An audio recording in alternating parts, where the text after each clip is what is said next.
comenzamos desde el origen. Año 600 antes de Cristo. Se le daba el honor a unas grandes fiestas, el honor a un dios. ¿Cuál es el dios del teatro? ¿Cómo se llama? Dionisio. Dionisos. Dionisus. El dios que ha nacido 2 veces. Porque surgió de una relación incestuosa entre el dios, el gran dios del Olimpo, el jefe de los dioses. ¿Cómo se llama el jefe de los dioses? Zeus, exactamente. Zeus, y que tuvo una relación con una mortal. ¿Y esa mortal cómo se llamaba? Semele. Se caracterizaba Zeus por ser un dios muy mujeriego, por decirlo así, y tuvo una relación con Semele. Y producto de esta relación nace Dionisos, que se estaba gestando en el vientre de Semele. Pero su esposa, la esposa de Zeus, la diosa llamada... Más fuerte. Más fuerte. Hera. La diosa Hera se inundó en celos. ¿Y qué hizo? Se convirtió en una anciana y le fue a decir a Semele que su bebé había sido engendrado por un dios, ni más ni menos por el dios, el gran dios del Olimpo, Zeus. Y Semele, no sabiendo esto, le pide a su amante convertirse en el dios ante su presencia. Pero era muy peligroso, porque Zeus, ¿qué dominio de la naturaleza tenía? ¿Qué dominaba Zeus? El rayo, perfectamente. Y de tanto insistir Semele, Zeus se convierte en rayo. E inmediatamente Semele cae muerta, fulminada por el rayo. Y Zeus lo que hace es recoger al embrión que estaba en su vientre. Lo puso en su muslo. Y después de 9 meses nace Dionisos. Dionisos que fue hostigado, fue perseguido por Hera durante mucho tiempo.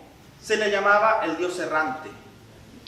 En esas andanzas que hacía Dionisos, descubre la vid. ¿Qué es lo que es la vid? ¿Qué es lo que es la vid? Las parras. ¿Ah? ¿Qué hay en las parras? La uva. ¿Y qué se hace con la uva? El vino. Descubre el vino. Entonces se le decía el dios errante, el dios borracho, el dios del éxtasis. Porque a través del vino él podía liberar todas las pulsiones que tenía el ser humano. Y frente a esto, los griegos en Atenas adoraban a este dios, porque lograban la fiesta, el jolgorio. Como le dicen ustedes a la fiesta, ¿ah? Más fuerte, el carrete. Entonces era un divertimento que tenía el pueblo y aprovechaba también de que era el dios del vino y era el dios de la fertilidad. El dios de la fertilidad tanto de la tierra como de los seres humanos, en el sentido de la procreación. Entonces, en estas fiestas llamadas dionisíacas, iba el dios con su ejército, con su cofradía de sátiros, que eran ni más ni menos que los propios griegos, disfrazados de dios, Dionisos, y de sátiros. Los sátiros eran una mezcla de cabras con ser humano, como corderos. Era esa mezcla. Y el dios Dioniso, por supuesto, con una máscara, iba en estas fiestas llamadas las dionisíacas o las dionisíacas, fiesta que frecuentaban en los bosques, en las montañas, afuera de la polis de Atenas.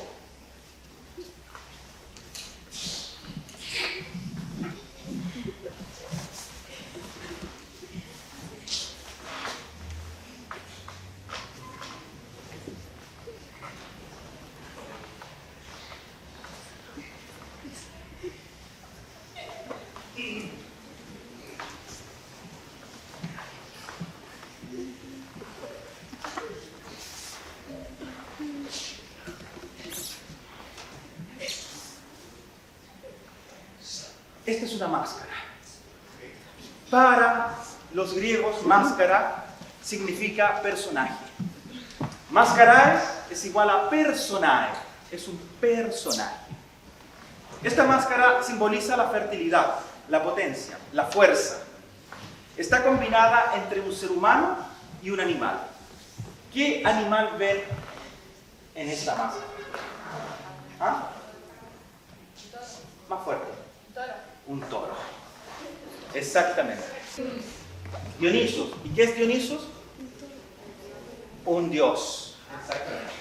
Y lo acompañaban esa comitiva de la fiesta extática, el éxtasis, una comitiva de sátiros. El sátiro simboliza las fuerzas de la naturaleza. Los ríos, los bosques, el agua, el viento y las fuerzas propiamente tal del ser humano.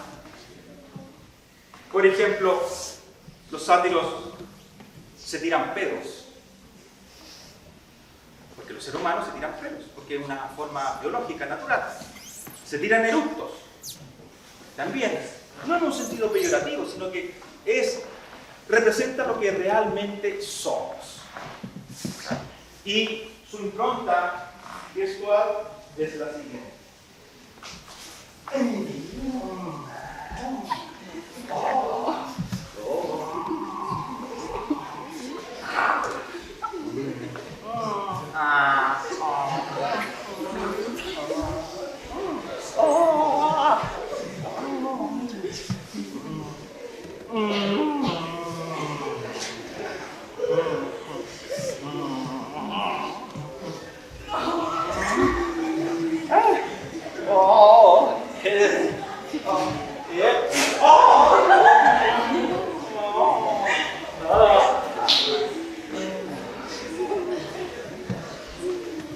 Eso era, de esa manera los sátiros iban, acompañando a un dios en las fiestas dionisíacas, las Dionisas, donde el pueblo griego iba a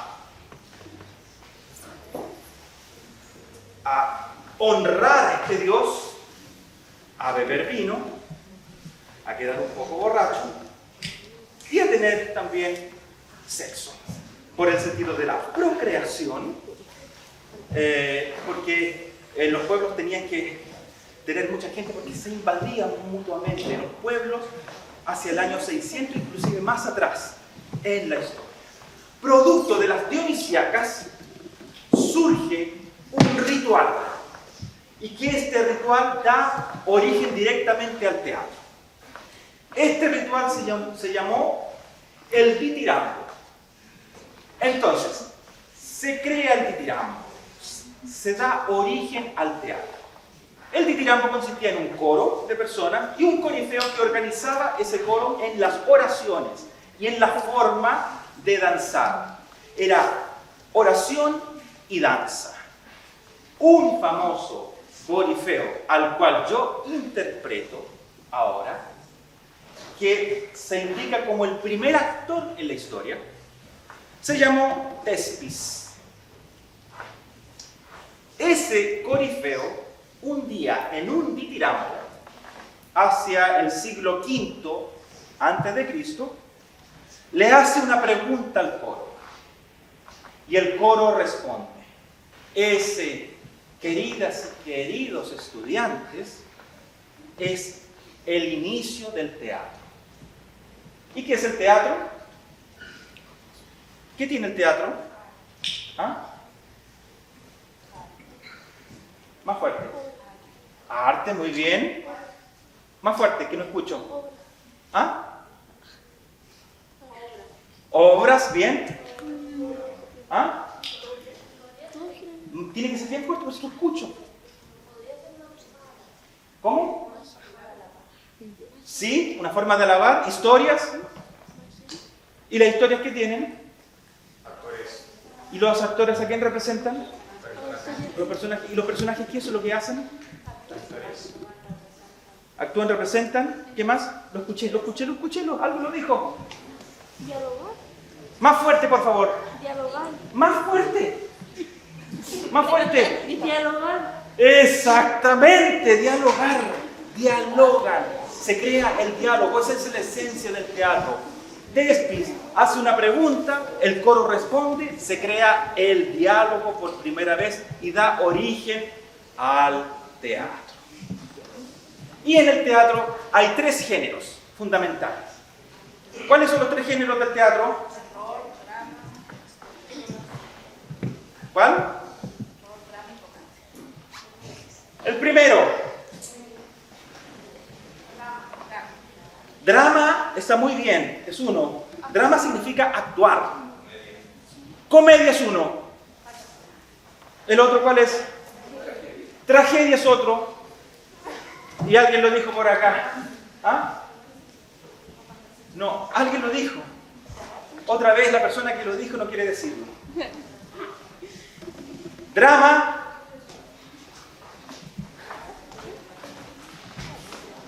Drama. Drama. ¿Qué es este? ¿Pero qué personaje es? Risa. ¿Ah? Risa. ¿Qué personaje era este que acabo de interpretar? Drama satírico. Sátiro. Es un sátiro. El drama satírico. En el orden siguiente. Primero nace la tragedia. La tragedia significa, viene de la palabra tragos. El que canta y el que danza, pero con cuernos. Eso significa tragedia. Tragedia. ¿Y la tragedia como género teatral, en qué consiste? ¿Qué es la tragedia? Por favor, dilo más fuerte. Muerte, exactamente. Una tragedia siempre termina en sangre. ¿Qué es una comedia? Risa, es todo lo contrario. No hay muerte, no hay sangre, es solo risa.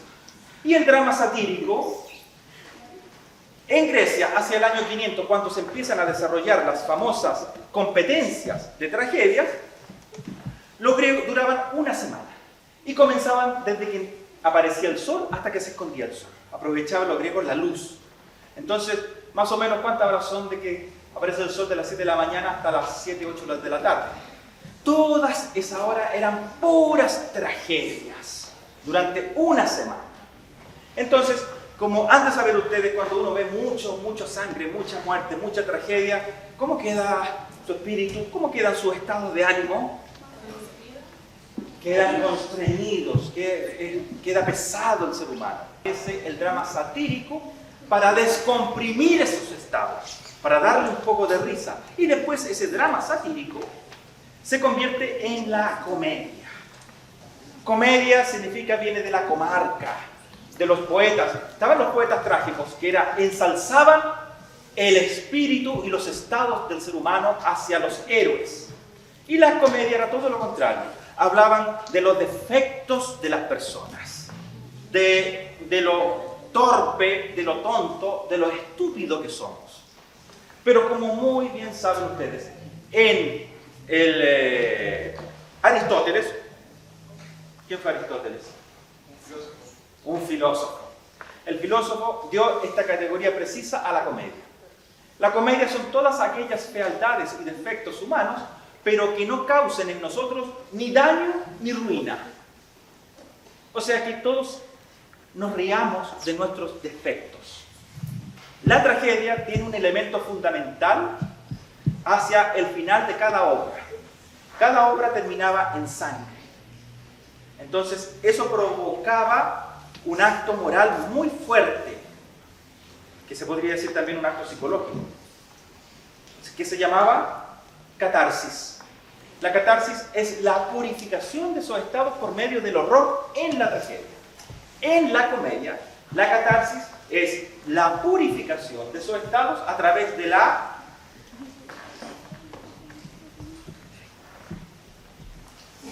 uno a través del horror, la comedia a través de la risa.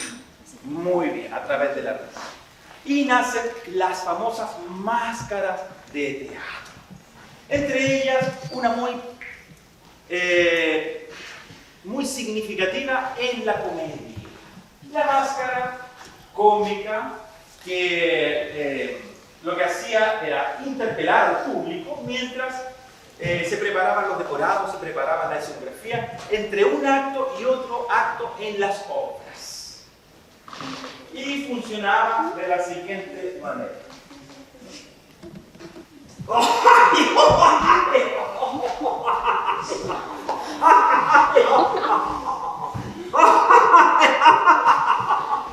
Bueno, mi nombre es Bupus y estoy destinado aquí para hablar con ustedes, con el público, maravilloso público, estudiantes, escolares, por lo tanto muy inteligentes y asiduos al teatro. Porque han de saber que solamente al teatro se vienen a participar las inteligentes y los inteligentes. Bueno, como podrán ver, yo no soy tan inteligente como ustedes y por eso me han mandado a estar aquí frente a ustedes.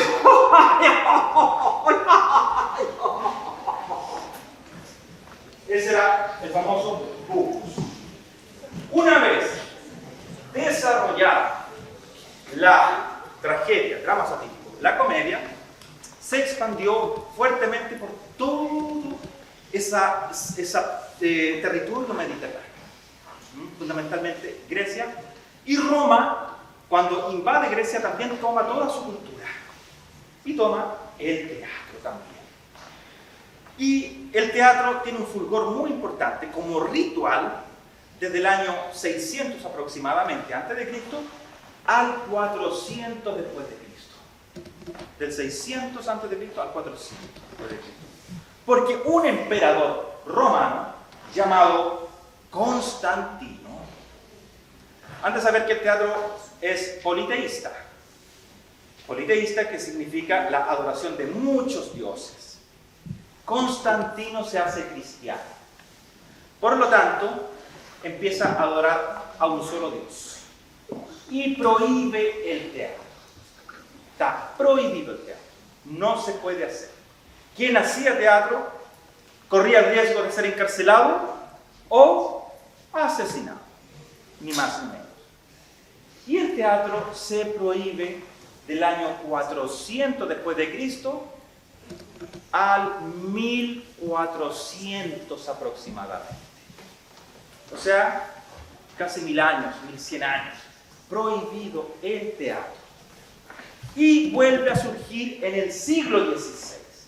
Porque ¿qué acontece en el siglo XVI? El siglo XVI es un siglo muy importante en el desarrollo y evolución de la sociedad europea, de la sociedad occidental. Porque en el siglo XVI, ¿qué fenómeno social, cultural y filosófico ocurre en el siglo XVI? El Renacimiento. Muy bien, el Renacimiento. Que ese era el renacer de las artes greco-romanas. Y aparte del Renacimiento, ¿qué movimiento filosófico también surge en el siglo XVI? Esto es más difícil, Esto es más complejo, más difícil. Surge el movimiento filosófico del humanismo. ¿Qué quiere decir eso? Que durante muchos siglos el centro de todo era Dios. Era la teoría teocéntrica. Y en el siglo XVI hubo un monje llamado Martín Lutero que va en contra del poder de la Iglesia Católica. Y la Iglesia se divide. Y significa eso que la Iglesia pierde poder y viene un movimiento, el humanismo, en donde pone al ser humano al centro de todo, que es la teoría antropocéntrica. La teoría antropocéntrica. Junto con esto, empiezan a surgir movimientos filosóficos y de pensamiento muy importantes. Empiezan a surgir, por ejemplo, la ciencia. Se empiezan a cuestionar ciertos paradigmas respecto de la teoría teocéntrica. Y junto con eso surge, aparte de surgir nuevamente la literatura, la pintura, la escultura, la poesía, surge el teatro, nuevamente. Y surge ni más ni menos que con la máscara. Volvemos a la máscara. Toman a la máscara en el norte de Italia, entre Venecia, Padua, Ferrara.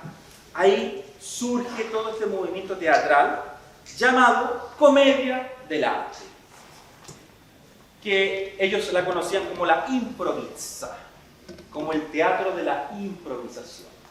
Y los actores y actrices, hay un aspecto muy importante que se los voy a decir ahora. Desde que se origina el teatro, año 600 a.C., pasando por los romanos, hasta el siglo XVI, era prohibido que una mujer pisase el escenario. Las mujeres que en ese periodo pisaban el escenario eran esclavizadas o eran asesinadas. Todos los papeles femeninos los hacían los hombres. Entonces, en el siglo XVI, en la comedia del arte surge la mujer como actriz, porque aunque un personaje logre hacer muy bien, un hombre puede hacer un personaje muy bien femenino, es muy distinto cuando realmente una mujer lo está representando, lo que provoca una revolución en el teatro. Y estos actores comienzan a ver cómo se mueve la sociedad. En el siglo XVI se crea por primera vez en la historia un sistema económico que impera hasta el día de hoy en la gran mayoría de los países del mundo. ¿Cómo se llama ese sistema económico? Capitalismo.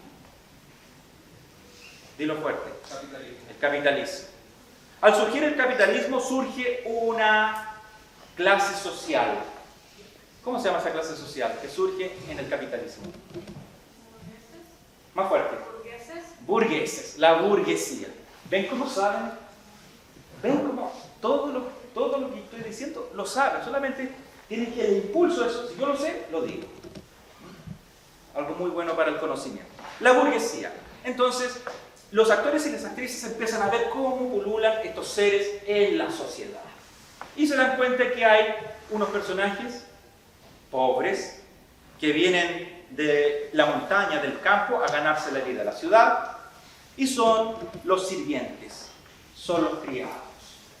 Hay un sirviente que se le denomina el segundo sirviente.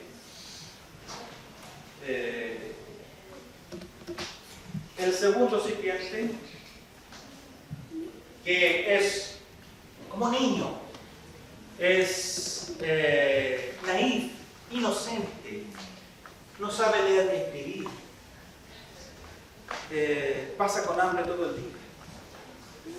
Lo único que quiere en la vida, el único objetivo de este personaje en la vida es comer y dormir, pero al mismo tiempo, porque nunca come y nunca duerme.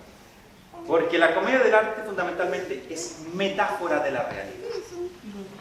No es la realidad propiamente tal, porque hay una máscara. Y la máscara no es real, sino que es metafórica. Y su impronta visual es la siguiente.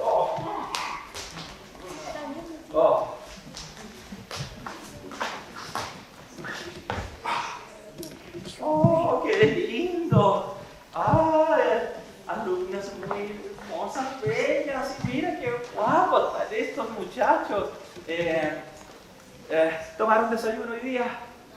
Oh, desayuno, no tomaron. Bueno, yo tampoco he tomado desayuno. Estamos chocares. Bueno. Y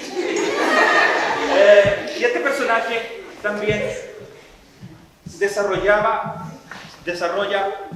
la base de la comedia. Ante el tonto, el naif, el inocente, el niño, surge otro sirviente, que es todo lo contrario a este personaje, que también se le denomina dentro de la estructura el primer sirviente. Si el segundo sirviente es inocente, es niño,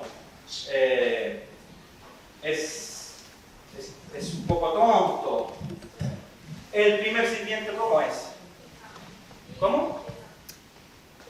Pesado, ¿ya? Bueno, sí, puede ser. ¿Qué más? ¿Ah? Bueno, pero sí es lo contrario de ser tonto. Sí, más bien una condición, es astuto. Trata de sacar provecho de sus manipulaciones, es un poco manipulador. Entonces, el Briguela, primer sirviente,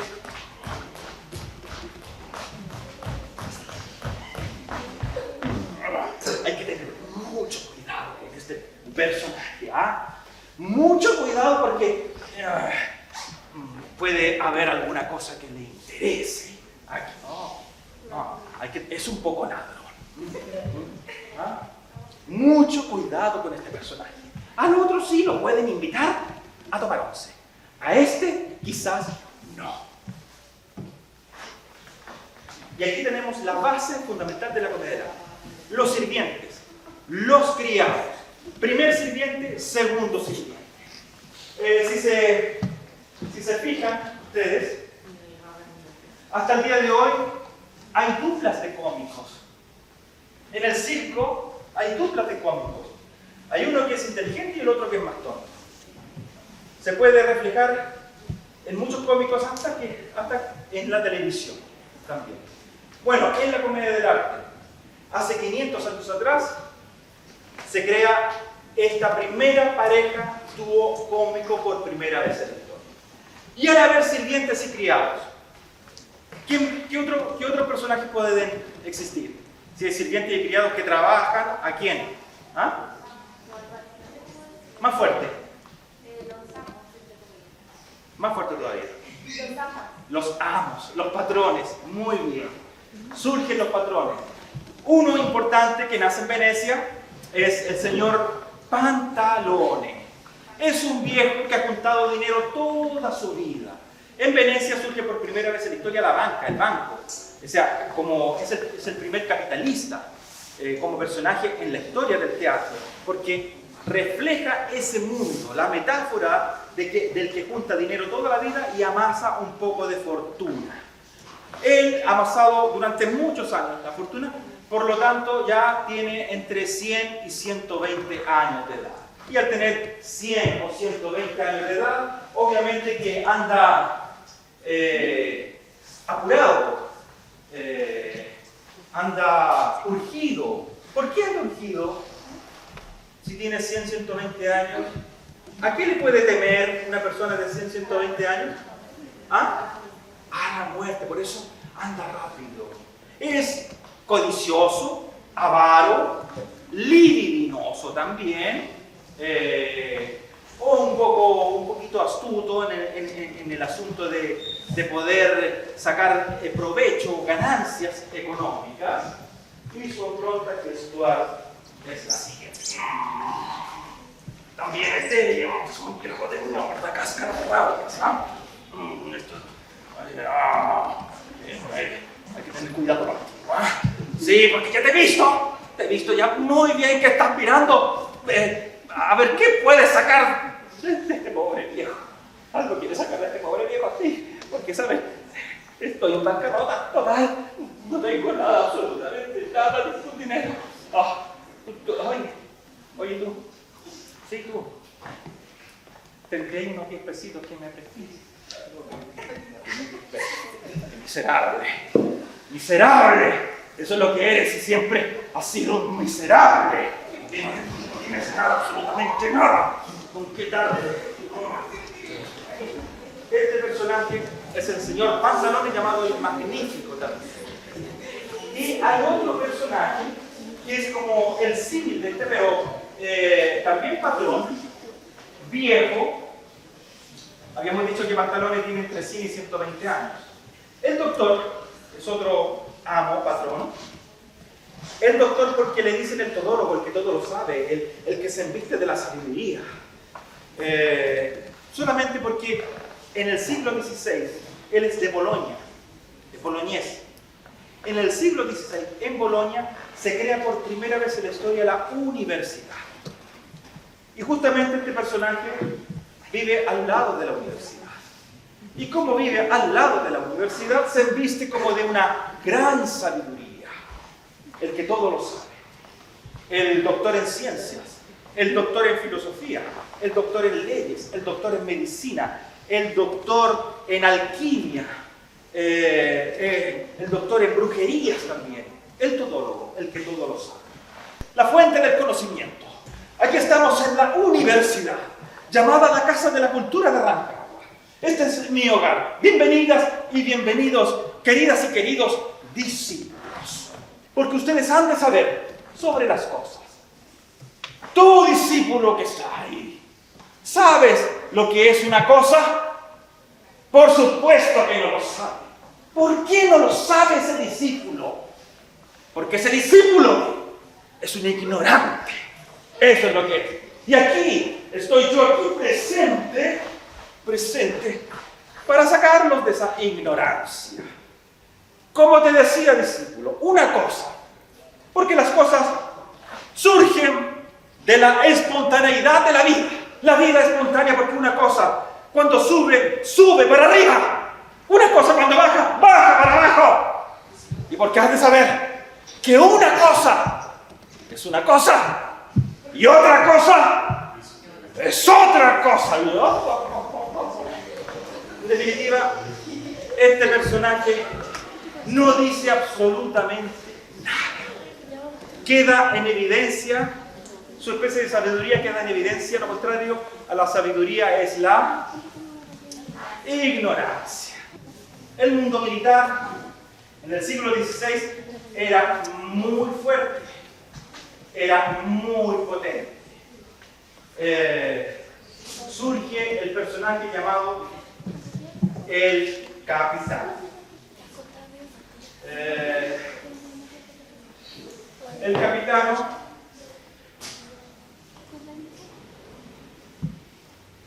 representa al guerrero, representa al que lucha en favor del desvalido, el valiente, el apuesto, el galán, el que no le teme absolutamente nada, lucha con ejércitos de leones y los pulveriza solamente con la mirada, porque a través de la mirada los leones entran en pánico y se van. Pero este personaje seguramente era un pelafustán que encontró las ropas caídas de un capitán y se las puso. Porque estamos en el mundo de la comedia, estamos en el mundo de los defectos, de los los seres humanos. Y este es el rey de los defectos. Dice todo lo que no es. Entra siempre con una bravura.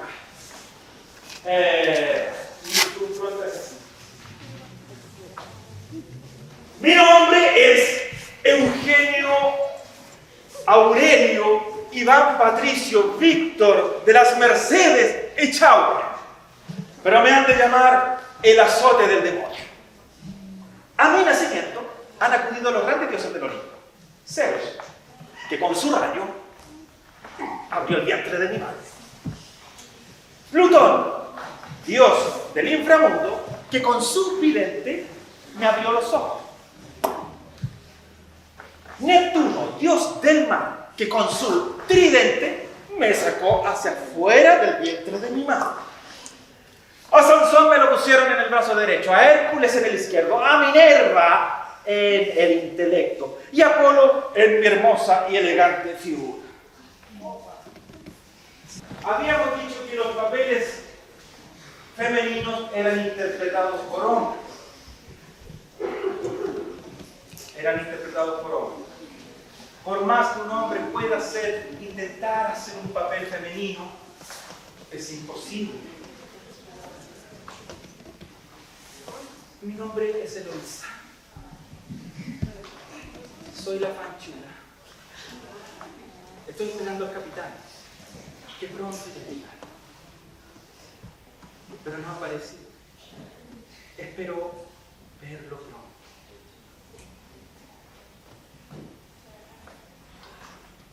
Cuando surge la actriz por primera vez en la historia, ya su sola presencia marca un aspecto revolucionario en el teatro. Porque la representación teatral, el teatro lo que hace es sacar la realidad que ve hacia el escenario. ¿Y qué es lo que ve en la realidad? Ve hombres, mujeres, ve todo eso. Y todo eso debe ser representado. Si hemos hablado de los defectos humanos,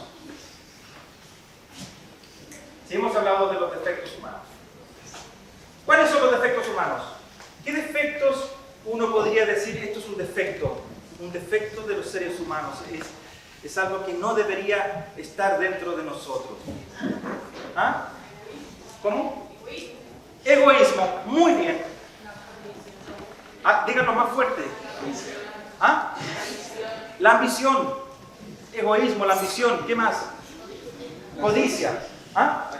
La codicia. Ahora, todos esos defectos humanos que son pedestres, que son muy por debajo, la envidia, por ejemplo, todos esos defectos, los seres humanos también tienen lo contrario, las grandes virtudes. ¿Cuál es la gran virtud del ser humano? Lo que nosotros perseguimos como lo más importante. Está la envidia, por ejemplo, la codicia, la avaricia allá abajo, y acá, en la cúspide, acá arriba, ¿cuál es el sentimiento fundamental en los seres humanos? Dígalo más fuerte, por favor. El amor. El amor. Entonces, si hay tipos envidiosos, tipos codiciosos, avariciosos, también hay enamorados en el teatro. Esta es la última fase de la comedia del arte. Evoluciona hasta los enamorados. Los enamorados son personajes que están entre los 13 años, mínimo 13, máximo 17. Entre los 13 y los 17 años. ¿Por qué? Porque ahí ocurre un fenómeno que ya ustedes lo han sentido, que es el amor idílico, el amor puro. Los enamorados, hay dos enamorados que son los arquetipos en la historia que quedaron marcados en la comedia del arte. Una enamorada llamada Isabela y un enamorado llamado Flavio. Son hijos de burgueses, de los patrones. ¿Por qué? Metafóricamente vienen al escenario del teatro a amarse, a nada más. No trabajan, porque ¿por qué trabajar si lo fundamental es el amor? No comen, ¿para qué van a comer si lo fundamental es el amor? Acuérdense, porque es metáfora, no es realidad, es la metáfora de estos personajes. Son tremendamente espadachines, son muy buenos, son tremendamente fieles, son capaces de dar la vida el uno por el otro. No existe la infidelidad. La infidelidad se castiga con el destierro o con el suicidio. Son personajes muy poderosos en el sentido de entregarse al otro. Muchas veces cuando ocurre un desaguisado, cuando ocurre un desencuentro, cuando se ve imposibilitado de amar, estos personajes no llevan la máscara fisionomorfa, o sea, la máscara de juego. Pero no significa que no sean máscaras, porque acuérdense, al inicio de la masterclass, que máscara significa, muy bien, personaje. Aunque no lleven la máscara fisionomorfa, ellos están en máscara también, porque máscara es un personaje, y su personaje es el personaje de las y los enamorados. Cuando ocurre algo, ellos se ponen esta máscara, la máscara social, la máscara andrógena, que sirve para ocultar la identidad del enamorado o la enamorada. He aquí mi vida en este terrible triángulo en donde me veo con la imposibilidad de amar a Isabela. Me iré a una isla, al destierro, donde no surja ni siquiera un cardo para comer, donde no vea ni siquiera a ningún desgraciado ser humano. No quiero ver a nadie. Quiero que mi muerte sea testigo solamente de las rocas y el agua. Absolutamente nada más.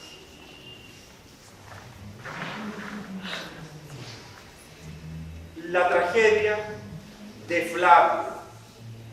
Pero no va a ser tragedia, porque seguramente va a aparecer Isabela en esa misma isla desierta, con una máscara. Y esa máscara significa que es un caballero, es un espadachín. Y se van a enfrentar los dos, porque a esta isla solamente cabe una persona.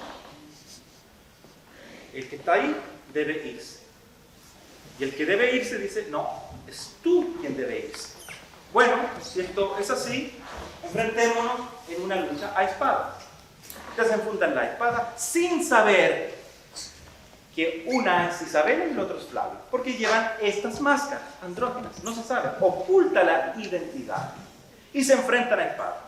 E Isabela hiere de muerte a Flavio. Y Flavio le pide un último favor. Le dice, gentil caballero, te suplico que me des la concesión de pedirte un último deseo. Dime, has luchado muy bien, pídeme, gentil caballero, ¿qué deseo tienes? Quiero que si alguna vez ves a mi amada, y el caballero dice, ¿cómo se llama tu amada? Isabela. Isabela. Pero si yo soy Isabela. Ya, a ver, dime más. ¿Qué más?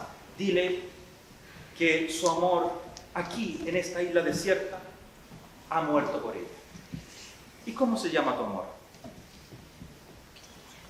Flavio. Yo soy Isabela, Flavio. Flavio, amor mío. ¿Eres tú? Le saca la máscara.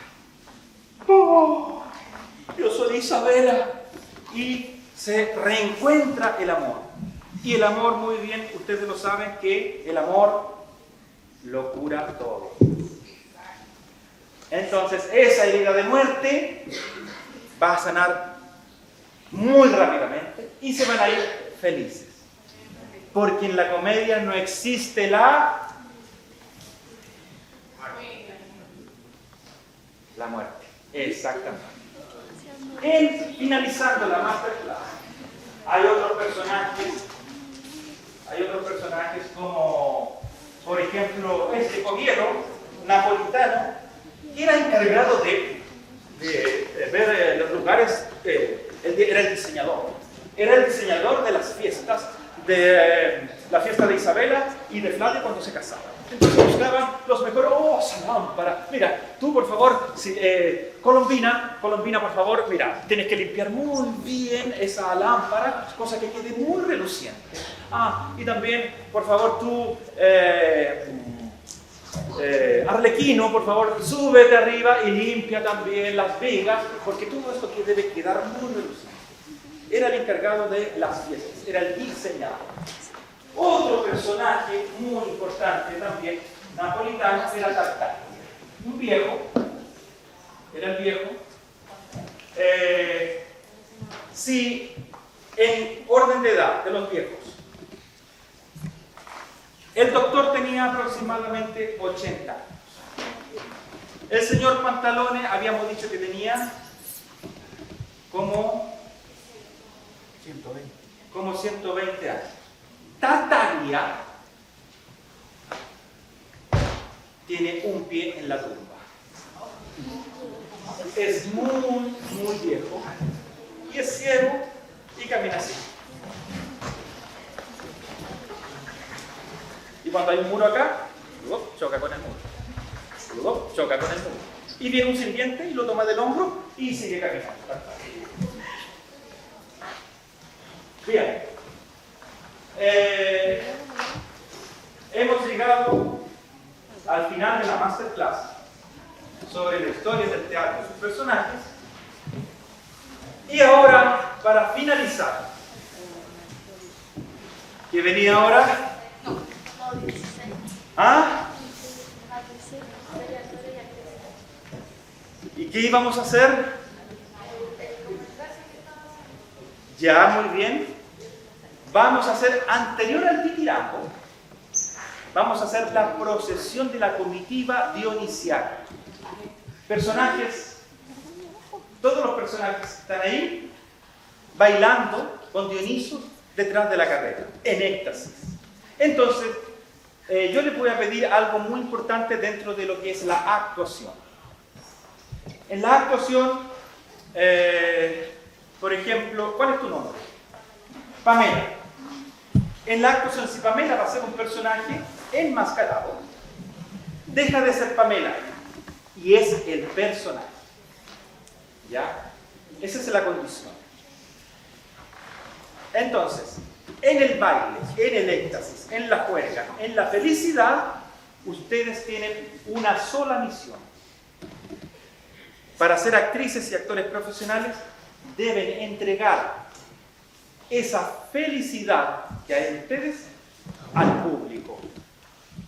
Porque el público es muy importante. Sin público no hay teatro. Es fundamental. El rito teatral se hace entre actrices y actores y el público. Ahí hay teatro. Y la condición que deben tener ustedes es que en estos personajes, en esta comitiva extática de Dioniso, van a estar muy alegres, van a expresar esa alegría y la van a entregar al público. ¿Ya? Entonces, vamos a ir en orden. Los primeros actores, primeras actrices. ¿Quién van a ser? ¿Ya? Ah, ya. Bueno, dije uno y hay dos. Vengan ustedes dos. Vengan, ustedes dos. Vengan. Sí, pues si me dijeron, me acaban de decir. Por favor. Por favor. Denme una mano.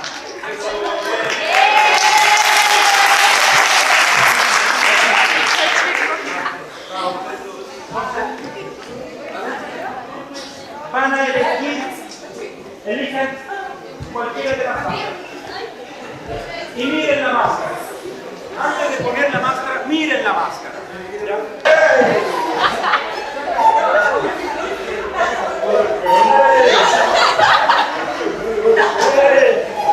Eso.